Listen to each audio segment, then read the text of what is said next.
Hello বন্ধুরা, শুভ নববর্ষ। আজ নববর্ষের দিনে আমার বাড়ির প্রিয় মানুষদের জন্য আমি আজকে রান্না করতেছি এই যে একদম টেস্টি লাল লাল মাছের ভুনা। এটা একটা 3 কেজি ওজনের, আমাদের তো এখানে লাইলন টিকা বলে। আজকে আর বাজারে অন্য মাছ পাইনি, টাটকা এটা পাওয়া গেছে, আজকে এটাই রান্না করছি। এই যে এখানে বানাচ্ছি কুচো চিংড়ি আর দুটো ট্যাংরা মাছ আছে, এটার ভুনা। এটা আমার শ্বশুরের জন্য, বড় মাছ খায় না। এখানে হচ্ছে সবুজ শাক ভাজি,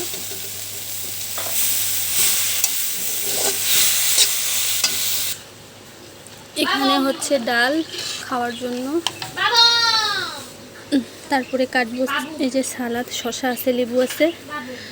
আজকে আমাদের খাওয়া দাওয়ার এইটাই আয়োজন। কার বাড়িতে কী হয়েছে অবশ্যই কমেন্ট বক্সে জানাবেন, এবং ভিডিওটি ভালো লাগলে অবশ্যই লাইক শেয়ার অ্যান্ড সাবস্ক্রাইব করে পাশে থাকবেন। সম্পূর্ণ ভিডিওটি দেখার জন্য ধন্যবাদ সবাইকে।